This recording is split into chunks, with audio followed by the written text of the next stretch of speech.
Mercedes just won the Canadian Grand Prix, and somehow left the circuit looking like a team in crisis. George Russell was dominating the race. Fastest car. Perfect weekend. Complete control. Then suddenly, while leading, Mercedes watched his car die in the middle of a corner. No power. No electronics. Nothing. And what happened after the race may be even worse. Because Russell did not react like a driver frustrated by bad luck. He reacted like someone who believes the team failed him at the exact moment his championship was slipping away. Meanwhile, Kimi Antonelli inherited another victory, stretched his championship lead to 43 points, and suddenly looks unstoppable inside a Mercedes garage that is becoming more divided every single race weekend. Now the entire paddock is asking the same terrifying question. Did Mercedes push the car too far, knowing the risks were already there? Because Russell admitted he heard strange noises before the failure happened. Then, moments later, the entire electrical system collapsed while he was leading the race. That changes everything. This is no longer just a reliability problem. This is trust breaking apart inside a championship fight. Toto Wolff looked tense all weekend. Russell looked devastated after the retirement. And behind the scenes, pressure inside Mercedes is exploding at the worst possible moment of the season.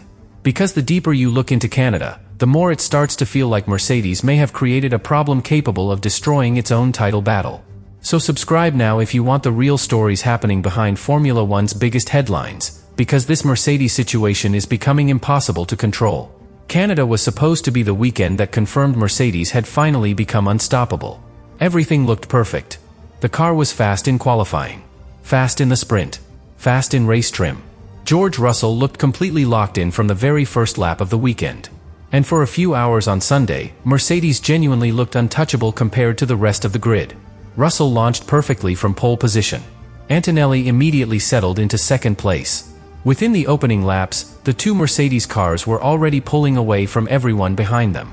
And that is what made the situation so shocking later. This was not a team struggling for pace. This was the fastest team on the circuit destroying its own race from the inside.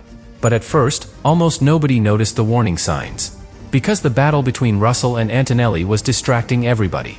The two teammates fought aggressively for nearly 30 laps. DRS attacks. Late braking moves. Defensive positioning right at the limit. Every lap felt tense. Every corner looked dangerous. And behind the pit wall, Toto Wolff looked visibly uncomfortable.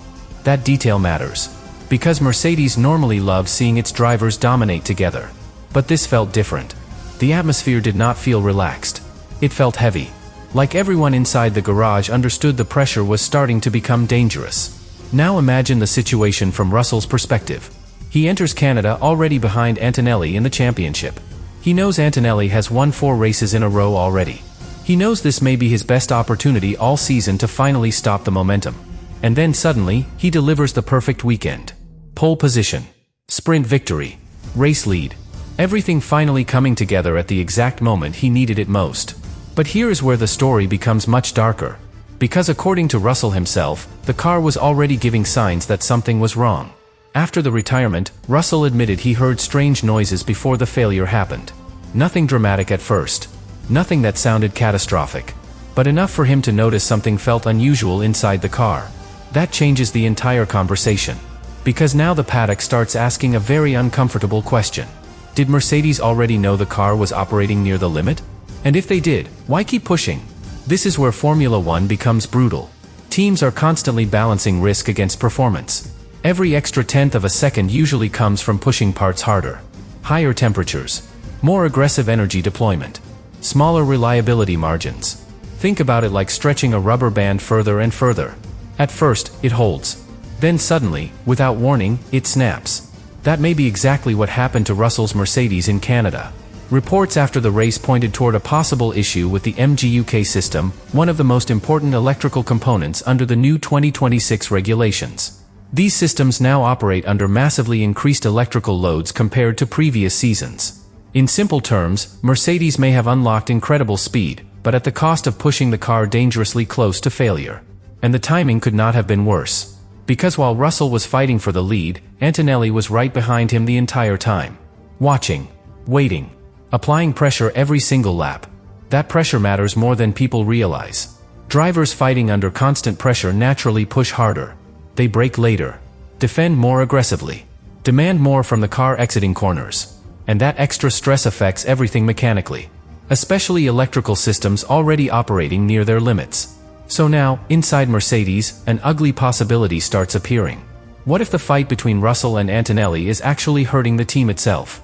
Because Mercedes does not just have two fast drivers anymore. It has two drivers trying to prove they deserve to become the future of the entire organization. And those situations almost never end peacefully in Formula One. But the real emotional explosion came after Russell climbed out of the car. Because his comments afterward did not sound like normal frustration. They sounded personal. George Russell walked into the media area looking completely broken. Not furious. Not emotional in the dramatic Formula One way people usually expect. Worse than that. He looked like a driver trying to understand how a perfect weekend collapsed in front of him for reasons he could not control. And when Russell started speaking, the tension inside Mercedes suddenly became impossible to hide anymore. Because his words carried two different emotions at the same time: pride and frustration. Russell openly said he felt proud of everything he had done during the weekend. He mentioned the sprint pole, the sprint victory, the main race pole position, and leading the Grand Prix before the failure happened. He even admitted he had been enjoying the fight against Antonelli. That sentence matters. I was enjoying the fight. Because underneath all the pressure, Russell genuinely believed this was finally becoming his moment again. Then Mercedes took that moment away from him. And this is where things become extremely dangerous for the team internally. Russell did not directly attack Mercedes publicly. Drivers almost never do that immediately after a race. But sometimes what a driver avoids saying becomes more revealing than what he actually says. Listen carefully to the pattern of his comments. He repeatedly emphasized there was nothing more he personally could have done. Nothing else to improve. No mistakes from his side. No missed opportunities. In other words, the only thing left to blame was the car itself. And in Formula One, that creates a silent fracture between driver and team very quickly. Because drivers can accept losing to another driver. What they struggle to accept is losing because the machinery failed underneath them while everything else was working perfectly. Especially in a championship fight. And especially when your teammate benefits directly from your disaster. That is the brutal reality Mercedes now faces. The moment Russell retired, Antonelli inherited complete control of the race. No more pressure at the front. No more aggressive defending. No more energy management battle between teammates. Suddenly, Antonelli only needed to manage the gap behind him and bring the car home safely. And he did exactly that. Another victory. 5th in a row. A 43-point lead in the championship. Now imagine how that feels for Russell psychologically. You spend the entire weekend proving you are fast enough to beat the championship leader. You finally outperform him directly. Then your own car fails, and hands him another win anyway. That kind of situation changes drivers mentally. And Formula One history proves it repeatedly. Once drivers begin feeling that circumstances are working against them, they start taking more risks. Not always consciously. Sometimes frustration simply changes how aggressively they approach racing situations.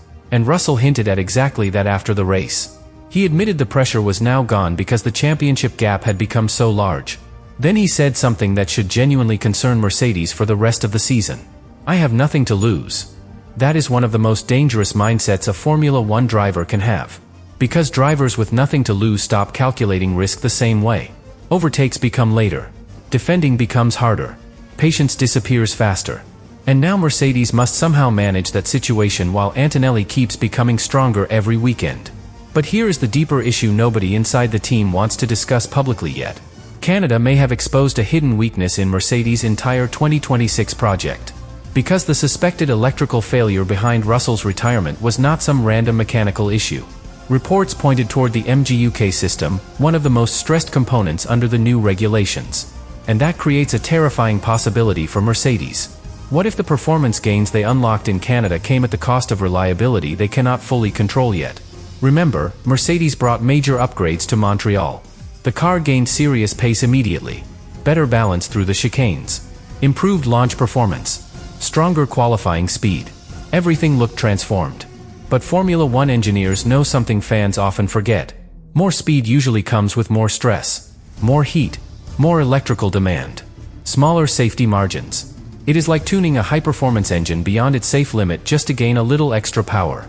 For a while, it feels incredible. Then suddenly, one component breaks, and the entire system collapses with it. That is why Toto Wolff sounded so concerned after the race despite winning. He knows Mercedes may now have the fastest car in Formula One. But he also knows the championship becomes meaningless if the car cannot survive under pressure. And the pressure inside Mercedes is only getting worse. Because now every future race weekend carries a new tension. If Russell wins, people will ask whether Mercedes can trust the car. If Antonelli wins again, people will ask whether Russell is mentally starting to crack. And if another reliability failure happens, this internal championship battle could explode completely out of control. Inside Mercedes, the fear is no longer just about reliability. It is about control. Because once a Formula One team loses control of the emotional balance between its drivers, everything becomes unstable very quickly. And Canada may have been the exact moment Mercedes crossed that line. Think about the situation now from Toto Wolff's perspective. You have the fastest car on the grid. Your rookie driver is dominating the championship. Your experienced driver just delivered one of the best weekends of his career. And instead of leaving Canada united and confident, your garage suddenly feels divided by frustration, pressure, and unanswered questions. That is a nightmare scenario for any team principal. Especially because Formula One championships are rarely destroyed by one big disaster. Usually, they collapse through small cracks that slowly spread everywhere. And Canada created several cracks at the same time. First, the reliability problem. Mercedes still has not publicly explained every technical detail behind Russell's failure. But internally, the team knows the truth is serious enough to trigger concern. Losing a leading car because of a complete electrical shutdown is not a small issue under these new regulations. Because this was not a tire puncture, not contact damage, not driver error. The entire system failed while the car was under maximum race pressure.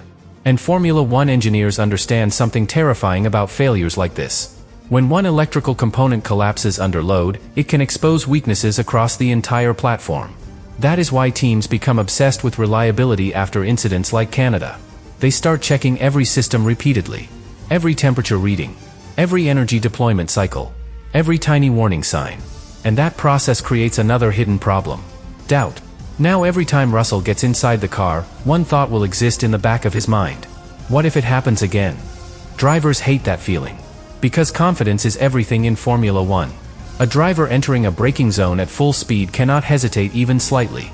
The moment uncertainty appears, performance drops instantly. And here is the brutal irony for Mercedes. Russell may actually be driving better than ever right now. That is what makes this situation so dangerous emotionally. Canada should have rebuilt his championship momentum completely. Instead, it may have psychologically damaged the relationship between Russell and the team at the exact moment trust mattered most. And meanwhile, Antonelli keeps getting stronger. That part matters more than people realize. Because Antonelli is not just winning races now. He is becoming comfortable as the center of Mercedes. The radio messages sound calmer. The confidence sounds natural. Even after inheriting the lead in Canada, Antonelli immediately focused on managing the race instead of panicking under pressure. That is the behavior of a driver starting to believe the team belongs to him. And Formula One garages are extremely sensitive to emotional momentum. Once mechanics, engineers, strategists, and management start naturally flowing toward one driver emotionally, the other side of the garage feels it immediately. Nobody even needs to say it out loud. Drivers notice everything. Body language. Energy levels. Conversations. Who the team celebrates more loudly. Who receives more confidence over the radio. Tiny details become massive inside a championship battle. And after Canada, Russell may be starting to feel isolated for the first time this season. Especially after his own comments. Remember, he openly admitted the championship now looked like Antonelli's to lose. That was not just frustration. That sounded like emotional exhaustion. And exhausted drivers become unpredictable. Some drivers collapse mentally. Others become more dangerous, more aggressive, more emotional on track. And Mercedes cannot fully know yet which direction Russell is heading toward. That uncertainty becomes even more explosive because the next races are arriving fast. There is almost no time for the team to reset emotionally. No time for Russell to fully process the disappointment. No time for Mercedes engineers to completely guarantee the reliability fears are solved. Everything now moves directly into the next race weekend carrying tension from Canada. And this is where Formula One becomes brutally human. Fans often think championships are decided only by speed. But many titles are actually decided by emotion. Pressure destroys communication. Frustration damages trust.